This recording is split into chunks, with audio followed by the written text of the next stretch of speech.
নেতারা চলে গেছে, সমর্থকরা কি দেশে নাই? কারে কষ্ট যে কথা বলবো? শুধু ফাতাবিরু উলিল আবসার, ঘটনার থেকে ইবরাত নেন, শিক্ষা নেন। অত বড় বড় ওদেরকে আল্লাহ তাআলা অপমান করে বেইজ্জতি করে তাড়িয়ে দিয়েছে, ধ্বংস করেছে। আমার মতো খুঁজে মাসি শুনো ভুটিরে মারতে আল্লাহ সাইডে পয়সা খরচ করা লাগবে না। তার চাইতে বেশি অপমান করতে পারে কি পারে না? যারাই যখন প্রভাবে আসি, ক্ষমতায় আসি, তখন তারা পিছনের কথা ভুলে যায়। ভুলার দরকার নাই, মনে করে সতর্ক হওয়ার জন্য কুরআন হাদিস আমাদেরকে সতর্ক করতেছে। কথা বলুন ঠিক না? আল্লাহ রাসূল বলেন, মা মিন নাসামাতিন কায়নাতিন ইল্লা ওয়া হিয়া কায়নাতুন। যত রূহ আল্লাহ পাক দুনিয়ায় পাঠানোর সিদ্ধান্ত নিয়েছেন, সব রূহকে আল্লাহ পাক দুনিয়ায় পাঠাই ছাড়বেন। দুনিয়ার কোনো প্রযুক্তি দিয়ে ঠেকাইতে পারবা না। কথা কন, যে রূহগুলো আল্লাহ বরাদ্দ করেছেন দুনিয়ায় পাঠাবেন, পাঠাবেই। তোমার প্রযুক্তি সব শেষ। যেদিন যে ঘরে যেটারে পাঠানোর সিদ্ধান্ত নিয়েছে, সেদিন সেই ঘরেই সেটা ঢুকবে। তোমার কোনো প্রযুক্তি সেদিন ঘরের ভিতরে থাকবে না। ও খাটের তলে তুইছিলে তাও হারায় যাবে, তোষকের তলে রাখছিলে তাও পাবা না, শোকেসের মধ্যে যা তুইছিলে তাও খুঁজে পাবা না। ও কোনো না কোনো ভাবে সেদিন অনুপস্থিত থাকবে, আর সেই ফাঁকে ঢুকে যাবে। কথা কান ঠিক কি ঠিক না? হাজারো প্রমাণ। ইব্রাহিম আলাইহিস সালামকে নমরুদ দুনিয়ায় আসতে দেবে না। দুনিয়ায় বাক কন্ট্রোলের প্রথম প্রণেতা হলো মিস্টার নমরুদ। ইব্রাহিম আলাইহিস সালামকে আসতে দেবে না দুনিয়ায়। এই বলে একটা বছর নারী আর পুরুষ এক জায়গা হতে দেয়নি আল্লাহ কয়। আর এই কাজের সিদ্ধান্তের মূল অধিনায়ক হলো নমরুদের স্বরাষ্ট্রমন্ত্রী মিস্টার আজর। আল্লাহ কয়, আজর তুই স্বরাষ্ট্রমন্ত্রী, তুই বিটাকে কাছে সরাই রাখছিস, তোর ঘরে দেব, তোর ঘরে দেব। সেই ইব্রাহিম আলাইহিস সালামকে আল্লাহ তাআলা আজরের স্ত্রী পেটে দিয়ে দিয়েছে। এমন সুযোগ ও ছিল, একটা স্বরাষ্ট্রমন্ত্রী, পাহারা তো ছিলই সব জায়গায় নজর। তারপরে ওই রাত্রে আবার ওর ডিউটি ছিল নমরুদের বাড়ি পাহারা দেয়া। একা একা বসে বসে পাহারা দিচ্ছে। এর ভিতরে ইব্রাহিম আলাইহিস সালামের আম্মা জান স্বামীর কাছে যা শখ জাগছে, স্বামীর কাছে চলে গেছে। ও জায়গা আর কেউ নাই, দুইজনের সুযোগে সম্পর্ক হয়ে গেছে। আর ওই সম্পর্কে কাম হয়ে গেছে ঠেকা, পারলি ঠেকা। ইউরিদুনা লিইউতফিউ নূরাল্লাহি বিআফওয়াহিহিম ওয়াল্লাহু মুতিম্মু নূরিহি ওয়ালাউ কারিহাল কাফিরুন। চেরাগেরা কে ইজ্জত বার ফুরুজাত কাছে কাস্তাব জানাদরে শাশব সুজাত। ধর্মের যেই বাতি আল্লাহ জ্বালাইতে ইচ্ছা করে, দুনিয়ার কেউ সেই বাতি ফুদে নিভাইতে পারে না। নিভাইতে গেলে মুখে আগুন লাইগা যায়, নিভাইতে গেলে চুলদালি পুড়ে সাফ হইয়া যায়। হাজারো প্রমাণ, সেই নমরুদের কিচ্ছা বলা লাগবে না। আল্লাহ পাক চোখের সামনে নগদে দেখাই দিচ্ছে কি দিচ্ছে না? খালি নামই বলতে পারলাম না, বলার দরকার নাই। সবাই আছে এর ভিতরে, আমি জানি তো। নেতারা চলে গেছে, সমর্থকরা কি দেশে নাই? কারে কষ্ট যে কথা বলবো? শুধু ফাতাবিরু উলিল আবসার, ঘটনার থেকে ইবরাত নেন, শিক্ষা নেন। অত বড় বড় ওদেরকে আল্লাহ তাআলা অপমান করে বেইজ্জতি করে তাড়িয়ে দিয়েছে, ধ্বংস করেছে। আমার মতো খুঁজে মাসি শুনো ভুটিরে মারতে আল্লাহ সাইডে পয়সা খরচ করা লাগবে না। তার চাইতে বেশি অপমান করতে পারে কি পারে না? যারাই যখন প্রভাবে আসি, ক্ষমতায় আসি, তখন তারা পিছনের কথা ভুলে যায়। ভুলার দরকার নাই, মনে করে সতর্ক হওয়ার জন্য কুরআন হাদিস আমাদেরকে সতর্ক করতেছে। কথা বলুন ঠিক না? 2 নম্বর বাদ কন্ট্রোলের প্রণেতা, 2 নম্বর বাদ কন্ট্রোলের কি বলা হয়, আমল করনেওয়ালা মিস্টার ফেরাউন। তার সময় আরাক আল্লাহর বান্দারে আসতে দেবে না। নাম তার মুসা নবী আলাইহিস সালাম। জাদুকররা কইছে, তোমার দেশে একটা ছেলে আসতেছে, ও তোমারে গেটি গুল্লি দিয়ে চুববে, পানির মধ্যে চুববে। ফেরাউন কয়, তো ওইতে বাঁচার কি উপায় আছে? বাঁচার উপায় আর কিছু সে সময় এই যে এইগুলো আবিষ্কার হয়নি, এই যা যা আপনারা করেন আর কি, এগুলো তো হয়নি, ডাক্তারখানাও নাই। তাহলে উপায় কি? স্বামী স্ত্রী এক জায়গা হতে দেওয়া যাবে না। আল্লাহ পাক রব্বুল আলামিন কুদরতি সিস্টেমে মুসা আলাইহিস সালামকে তার মায়ের পেটে পৌঁছাই দিয়েছে। লাস্ট ফিনিশিং কিসসা বলতে গেলে লম্বা হয়ে যাবে, সবাই জানেন কিসসা। সেই মুসারে আল্লাহ তাআলা ফিরাউনের ঘরে পাইলে বসেই বড় বানাইছে, এবং একটা দুটো বছর না, 30 বছর মুসা আলাইহিস সালামরে ফিরাউনের বাড়ি রেখে পালছে, রাজপুত্র হিসেবে লালিত পালিত। ক্ষমতাও সেই রকম। মুসা আলাইহিস সালামের মিজাজও জালালি, শক্তি এরকম জালালি। সমকালীন 40 জন তৎকালীন সারা দুনিয়ার বাছাই করা 40 জন যুবকের যে শক্তি, আল্লাহ তাআলা এক একজন নবীর গায়ে সেই শক্তি দিয়েছে। ফিরাউনের বাবরসি মুসা আলাইহিস সালামের কওমের একজনের সাথে ঝগড়া বাঁধাইছে। মুসা আলাইহিস সালাম সালিশ করতে যে তারে কইছে, এ পুলা সর এই জায়গাতে, এ পুলা সরে যাইতে কইছে, তাতে এক চড়েই মরি গেছে। চর কেসা জালালি চর চিনতে পারে না। আল্লাহু আকবার। মুসা চলেই আসছে। মা মিন নাসামাতিন কায়নাতিন ইল্লা ওয়া হিয়া কায়না। যে সন্তান দুনিয়া আসবে সে আসবেই, যে আসবে সে আসবেই, কোনো তাই ঠেকাতে পারবেন না। তো ফাঁকে আইয়ুব খান, তুমি একজন মুসলমান ফিল্ড মার্শাল, দুই পাকিস্তানের হাজারো লাখো কোটি মুসলমানের নেতা, তুমি এই সিদ্ধান্তে যেও না। আল্লাহ নিষেধ করছে, লা তাকতুলু আওলাদাকুম খাশিয়াতা ইমলাক, তোমরা খাদ্যের অভাবে, খাদ্যের চিন্তায় সন্তান হত্যা করো না। নাহনু নারযুকুকুম ওয়া ইয়্যাহুম, তোমাদের রুজিয়া যেমন আমি দেই, তোমাদের সন্তানদের রুজিয়া আমি দেব। তোমাদের রুজিয়া আমি দেই, সন্তানের রুজিয়া আমি দেব। আরে ভাই, আমরা খাচ্ছি, রুজি কে দেয়? তাহলে আমাদের আনেওয়ালা সন্তানদের রুজি আল্লাহ দিতে পারবে কি পারবে না? তো তুমি এ ব্যাপারে হাত দিও না, হস্তক্ষেপ করো না। যত সন্তান, ফাঁকে একটা মশালা শুনে নেন, যারা যে কোনো প্রযুক্তির মাধ্যমে পেটে আসা সন্তান আসার আগে ঠেকাইছেন, সেটা আলাদা গুনাহ। কিন্তু বাচ্চা পেটে তৈরি হয়ে যাওয়ার পরে যে কোনো প্রসেসে, পদ্ধতিতে যদি বাচ্চা নষ্ট করেন, কিয়ামতের ময়দানে ওই বাচ্চা যেয়া আপনি আব্বার বিপক্ষে মামলা দেবে, মায়ের বিপক্ষে মামলা দেবে। কোরআন শরীফে লেখে, আল্লাহ পাক সন্তানদেরকে, ওই বাচ্চাদেরকে মানুষ বানাবে, তৈরি করবেন। সেখানে জিজ্ঞেস করবে, তোমাদেরকে মারা হলো কেন? ওয়াইদাল মাউউদাতু সুইলাত বিআইয়ি যামবিন কুতিলাত, ওয়াইদাল মাউউদাতু সুইলাত বিআইয়ি যামবিন কুতিলাত, যাদেরকে জীবিত দাফন করা হয়েছে এদেরকে মাউদা বলা হয়। আর পেটে সন্তান আসার পরে বাচ্চা বডি হয়ে গেছে, এই বাচ্চাকে নষ্ট করে দেয়াকে মাউদা বলে। অর্থাৎ মানুষ হত্যা করা, সন্তান হত্যা করা। এই হত্যাকৃত সন্তানদেরকে আল্লাহ জিজ্ঞেস করবে, তোমরা কি অপরাধ করেছিলে যে তোমাদের আব্বা মা তোমাদেরকে মারলো? সন্তানরা বলতে, আমরা করব, সেইটাই তুমি করে বসলে। ঠিক আছে, তোমার প্রশ্নই আমাদের আব্বা মার সম্পর্কে আমাদের মামলা। আমি যদি দুনিয়া বেঁচে থাকতাম, আমি প্রেসিডেন্ট জিয়া হইতাম। আমি যদি বেঁচে থাকতাম, প্রেসিডেন্ট ইরশাদ হইতাম। আমি যদি বেঁচে থাকতাম, বঙ্গবন্ধু শেখ মুজিবুর রহমান হইতাম। আমি যদি বেঁচে থাকতাম, হাসিনা খালেদা হতাম। আমি যদি বেঁচে থাকতাম, শামসুল হক ফরিদপুরি হইতাম। আমি বেঁচে থাকলে ডুবরার পেশাব আবু নাসের ফখরুদ্দিন হইতাম। হাজার হাজার মানুষকে আমি হিদায়াতের বাণী শুনাইতাম। আজকে আমার আব্বা মা আমাকে ধ্বংস করে দিয়েছে, আমি এই বড় নিয়ামত থেকে বঞ্চিত। আব্বা মার নামে মামলা, বিচার দাও। এবার আল্লাহ রাসূল বলেন, সিবাবুল মুসলিমি ফুসুক ওয়া কিতালুহু কুফর, মানুষকে মানুষে গালি দেয়া কবিরা গুনাহ, এতে মানুষ ফাসিক হয়ে যায়। খেয়াল করেন, সিবাবুল মুসলিমি ফুসুক ওয়া কিতালুহু কুফর, গালাগালি করে না সমাজে? একজন মানুষ আর একজন মানুষকে গালি দেওয়া কবিরা গুনাহ। একটু মস্ক করেন, কি গুনাহ বলবেন একটু সবাই, কি গুনাহ? গালি দেওয়া কবিরা গুনাহ। আরেকবার একটু বলেন, গালি দেওয়া। এত আপনারা কাছেন কবিরা গুনাহ, শর্টটুক করতে হবে, আমার একটু দরকার আছে। বলেন, গালি দেওয়া কবিরা গুনাহ। বাস, আমার জিম্মাদারি খালাস। আপনি মুখ দিয়ে কইছেন না, আপনার খাতায় লেখা হয়ে গেছে। কিয়ামতে যে বলতে পারবেন না যে নাসির হুজুর যদি কইতো তাহলে কি কোনোদিন গালাগালি হতাম নাকি? তো কই নেই, এই বলে একটা মুখ মুছবেন। তো সেদিন আর মুখ মুছার কায়দা নাই। মা ইয়ালফিযু মিন কাউলিন ইল্লা লাদাইহি রাকিবুন আতীদ, মুখ দিয়ে যখন বেরোচ্ছে আপনার আমলনামায় লেখা হয়ে গেছে। আর আমার মামলা আটকাতে পারতেছেন না। কবিরা গুনাহ। আর এই কবিরা গুনাহ যারা বুঝে বুঝে রেগুলার করে, একে বলে ফাসিক। এদের কি বলে? একজন মুসলমান আর একজন মুসলমানের উপর রাগ করে গালি দেয়। আরে ভাই, রাগ আপনি হন সাধারণ পাবলিক, আপনার মুখ পাতলা আছে, গালি দিয়ে ফেলেন। রাগ কি আমরা হুজুররা, আলেম উলামা, মুফতি আব্দুল গফফার সাহেব, আমাদের পীর সাহেব ছিলেন ডুবরার পীর সাহেব, ইনরা বাহিরদের হুজুর, ইনাদের কি রাগ হয় না করে শোভা? ইনরা তো আপনার মতো ওই ভাষায় গালি দিল না। ইনাদের ছেলে মেয়ে কি ভালো হয় না? ইনাদের কি রাগ মিটানোর কোনো পদ্ধতি নাই? তো উনরা রাগ মিটানোর যে পদ্ধতি অবলম্বন করলো, তুমি সেটা বাদ দিয়ে অকথ্য ভাষায় গালি দিলে কেন? কেউ কেউ অকথ্য ভাষায় একটা গালি দিলে মিনিমাম 40 বছরের নফল ইবাদত নষ্ট হয়ে যায়। কয়েক হুজুর, সেদিক দিয়ে আমরা ভালো আছি, আমার আমল নামায় 1 বছরও নফল ইবাদত নাই। নষ্ট হতে তো থাকতেই হবে। খেয়াল করেন, নফল ইবাদত নষ্ট হলে এটা একটা বিশাল ক্ষতি না? যদি নফল না থাকে, ওই পরিমাণ ইবাদত নষ্ট হলে যে পরিমাণ গুনাহ হয়, একটা গালিতে সেই পরিমাণ গুনাহ তোমারে দিয়ে দেওয়া হবে। ব্যবস্থা আল্লাহর হাতে আছে। সিবাবুল মুসলিমি ফুসুক ওয়া কিতালুহু কুফর, মানুষকে মুসলমানকে জাগতিক কোনো বিষয় নিয়ে হত্যা করে ফেলা কবিরা গুনাহ। শুধু কবিরা গুনাহ না, এইটাকে যদি বৈধ মনে করে কাফের হয়ে যায়।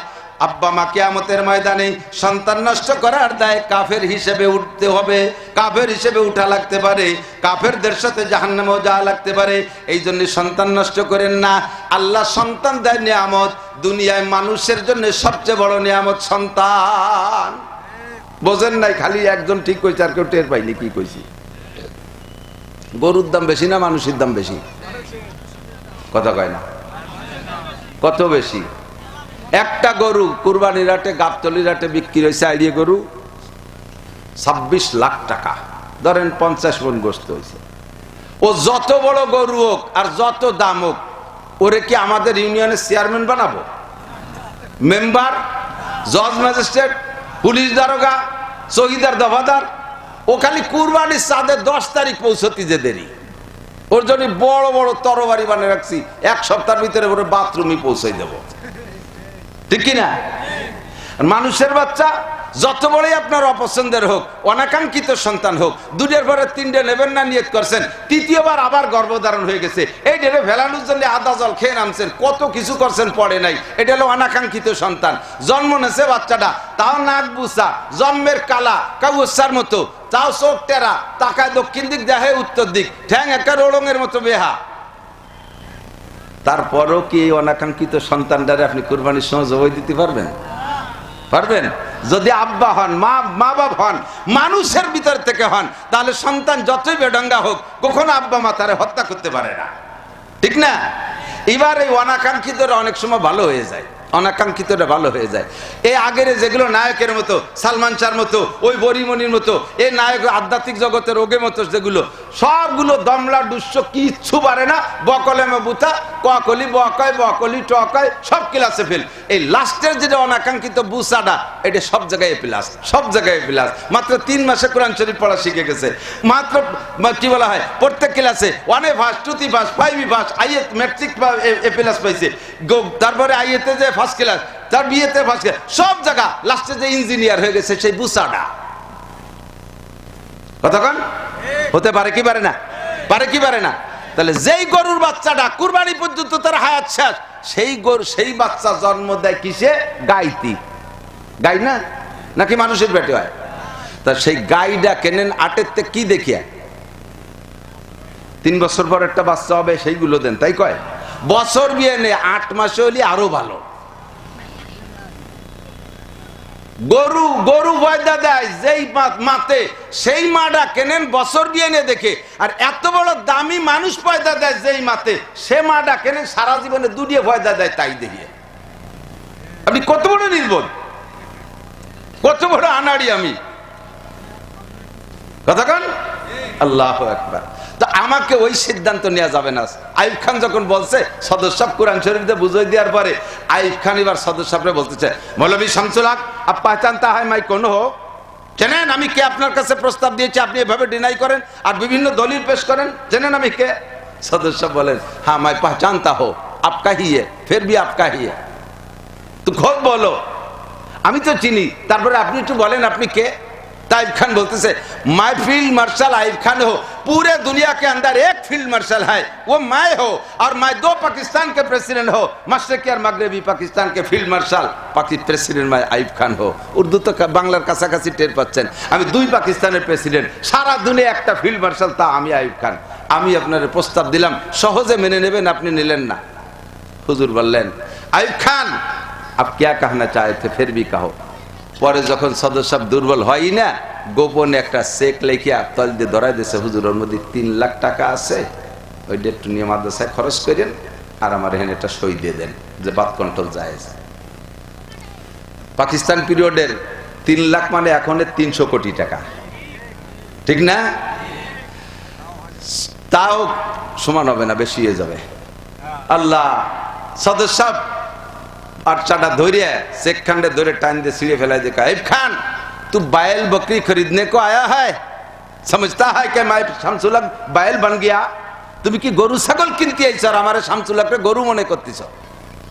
বলার সাথে সাথে আবার ধমক দিলেন, মৌলভী শামসুল হক मैं जो करना चाहता वो कर बैठूंगा इंशाअल्लाह, আমি যা করব ইচ্ছা করছি তা করেই ফেলবো, কিন্তু তুমি আমারে পাত্তা দিলে না, তুমি আমার কথায় সই দিলে না, তুমি চেনো না আমি কে। सदस्य साहब कहे, मैंने पहचान लिया, तो 2 पाकिस्तान के प्रेसिडेंट है फकत, मैं शामसुल हक पूरे दुनिया के प्रेसिडेंट हो। तु खाली 2 पाकिस्तान प्रेसिडेंट और आमी शामसुल हक सारा पृथ्वीर प्रेसिडेंट।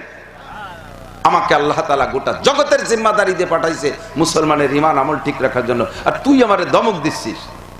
পাত্তা না ভাইয়া সদস্য ওই আইয়ুব খান আরেক জায়গা যাইয়া আমাকে বাংলাদেশের আরেক হুজুরে 2 লাখ টাকা দিয়ে সই করায় নিয়ে গেছে। আমাকে বাংলাদেশের এই পূর্ব পাকিস্তানের আরেক হুজুরে মাত্র 2 লাখ, 1 লাখ কম, তা তো সহজে অত ঝগড়া বিবাদ করে নাই। ও হুজুর কি বলছে, কয় যে সন্তান হত্যা করা, মানুষ হত্যা করা হলো কে বলে ফিতনা করা মানুষ হত্যার চাইতে জঘন্য। আর আল্লাহ নিজেই বলছেন সন্তান আর সম্পদ এটা ফিতনা, আর ফিতনা হলো মানুষ হত্যার চাইতে জঘন্য। কাজেই ফিতনা যত বন্ধ করা যায় তাই ফিতনাও বন্ধ হয়ে যাক, ফাঁকে আমার 2 লাখ টাকা এসে যাক, মাল এসে যাক ঘরে। আমরাই ওই যে আপনারা বলেন তোমরাই তো কন আপনারাই তো মানা আরো, এই তোমরাই তো কন আপনারাই তো মানা আরো, আমরাই ফতোয়া দিলাম একটা, আরেকজন আমাদের আরেকজন আরেকটা ফতোয়া দিচ্ছে, বিভ্রান্তের মধ্যে পড়ে যান আপনারা। সহজ বুদ্ধি দিক টাকা, সহজ সহজ। আল্লাহ পাক রব্বুল আলামিন বলেন এই ফিতনা মানে ওই ফিতনা না, এই ফিতনা মানে পরীক্ষা। ফিতনা মানে কি? পরীক্ষা। বলেন ফিতনা মানে কি? ফিতনা মানে কি? পরীক্ষা। এই জায়গা ফিতনা ওই আগে বলে নিছি, একই শব্দের এক এক দিক গেলে এক এক তর্জমা। তো এখানে ফিতনা মানে পরীক্ষা, পরীক্ষা নেওয়ার জন্য আল্লাহ তাআলা সম্পদ আর সন্তান দিয়েছেন। তুমি যদি ফিতনারে কি বলা হয় এই ফিতনারে ওই ফিতনা মনে করো, তাহলে ওই ফিতনা মনে করে তুমি বাচ্চাগুলো হত্যা করতেছো, সন্তান নিচ্ছ না, তাহলে মালও তো ফিতনা। আল্লাহ তো দুটি একসাথে বলছেন, তোমার মাল আর তোমার সন্তান ফিতনা, তাহলে মাল সন্তান দুটি ফিতনা। তুমি ফিতনা মনে করে সন্তান বন্ধ করে দিলে মাল নিয়ে এত বন্ধ আর নদী স্বপ্নটা কুড়ুতি তাহলে থাও। তাহলে অর্ধেক মানে আর অর্ধেক মানে একই স্বভাব। আবার তুমিনুনা বিবাজিল কিতাব ওয়া তাকফুরুনা বিবাজ, কোরআনের কিছু মানো কিছু মানো না, পক্ষে যেটা হয় ওইটা মানবা, বিপক্ষগুলি মানবা না। ফামা জাযাউ মান ইয়াফআলু যালিকা মিনকুম ইল্লা খিজিয়ুন ফিল হায়াতিদ দুনিয়া।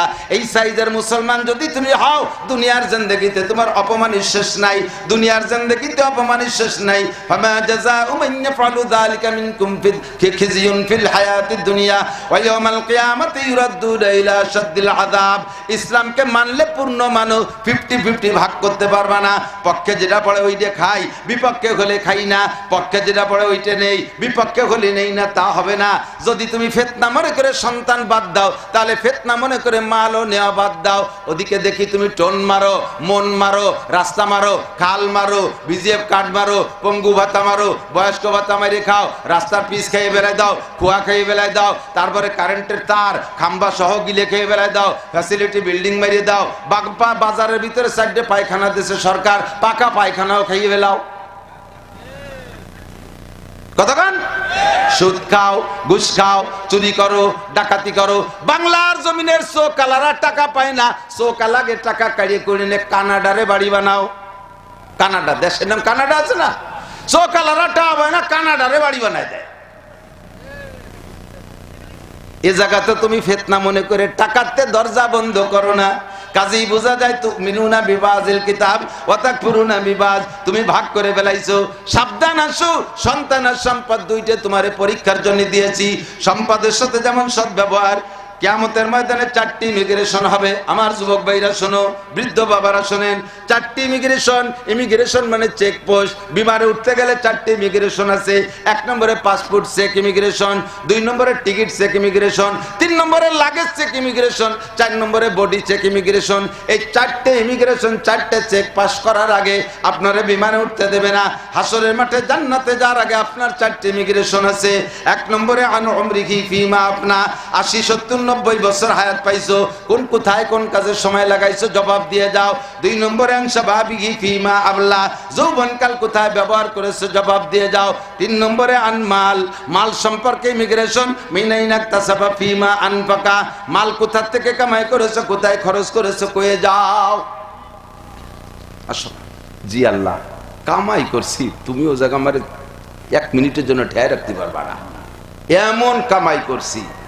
তাহাজ্জুদের নামাজ পড়ছি, ফজরের নামাজ জামাতে, এরপরে তবলিগের দাওয়াতের কাজ করছি, এরপরে সরমুরি আলেকের সাথে জিকির করছি, এরপরে আবার বসে ইশরাকের নামাজ পড়ছি, তারপরে আধা ঘন্টা তিলাওয়াত করে, এরপরে সাইডে খাইয়ে রিক্সা নিয়ে বেরোইছি, রাস্তায় গেছি। এর কাছ থেকে কোনোদিন কষ্ট দিয়ে পয়সা চাই নেই, যে যা দেশে তাই নিছি। আজান হওয়ার সাথে সাথে প্যাডেল বন্ধ করে মসজিদে চলে গেছি। এভাবে 5 ওয়াক্ত নামাজ আমার জীবনে তকবিরুল্লাহ কামাই নেই। আর ভ্যান চালায় মাথার গাম পাই দিয়ে পয়সা কামাই করছি। বলো এর মধ্যে কোনো হারাম আছে? বলো আল্লাহ কও হাত আছে, কয় না থ্যাংক ইউ, অমায়িক হালাল কামাই করছো, দারুণ। তোমার তো ইনকামের মধ্যে কোনো খরচ করছো কোথায়? ওই জায়গায় একটু সমস্যা, শনিবারে বেরাকের কিস্তিতে দিয়ে দিছি টাকা কয়টা, টাকা কয়টা বেরাকের কিস্তিতে দিয়ে দিছি, একে বাদে আগা সারা। তুমি হালাল ভাবে কামাই করে খরচ করছো বেড়া ক্যাডান্স কারিতাস বিআরডিবি স্বনির্ভর জাগরণী চক্র আশা প্রশিকা গ্রামীণ ব্যাংকের কিস্তি দেছো, কামাই করছো ভালো, খরচ করছো আজাগায়, এটা তুমি ধরা বাস এরে বান, গোলি নিয়ে বান, এটা বান, ধুলাই হবে, এটা রিমান্ডে দে। 2 নম্বর, তুমি আল্লাহ কামাইয়ের মধ্যে একটু সমস্যা আছে, ওই হুজুরে যে আগে যে কলম অন্তরের মতো গুটিখানি ওইভাবেই কামাই হয়েছে, রাস্তায় দাঁড়ায় ট্রাকের সাথে একটু মুসাফা করে পকেটে তুই এভাবে এভাবে বিভিন্নভাবে করছি। খরচ শুনলে তুমি আশ্চর্য হয়ে যাবা। মাদ্রাসায় দিছি 10 লাখ, 60 লাখ টাকায় দিয়ে মসজিদ বানাই দিছি, পরে কাবা ঘরের গিলাপ দেওয়ার সময় ওই সময় 2 লাখ টাকা ফাটাই দিছি। আর দেশে যত জাকাত, রমজান মাসে জাকাতের লুঙ্গির কাপড়, আর শীতকালে আমি হাজার হাজার কম্বল দিছি। তোমার বেতন কত? কয় 25,000। 25,000টা বেতন দিয়ে সংসার চালায়, এ দিতে পারটা হবে কোন জায়গা? আল্লাহ ওই জায়গায় একটু সমস্যা আছে। আল্লাহ ধর এটা ধর, গুগুমুলা দে, গলার উপর দিয়ে শিকল দিয়ে হাঁটুর তল দিয়ে টাইট করে বানবি, টেনিস বল বানাই ফেলবি, আর এক বাড়িতে ছক্কা, একে বাড়িতে 6 নম্বর জাহান্নাম।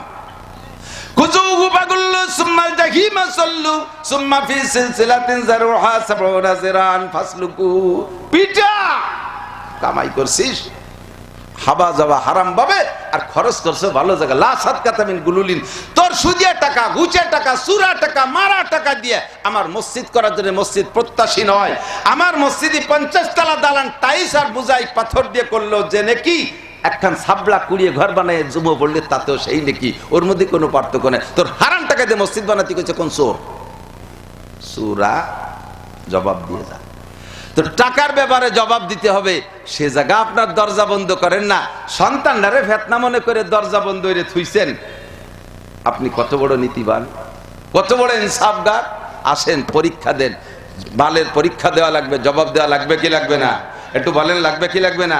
99% মানুষ ধরা খেয়ে যাবেন, লক্ষ লক্ষ বছর দাঁড়িয়ে থাকতে হবে শুধুমাত্র ইনকামের হিসাব দিতে যাইয়া, মালের হিসাবে।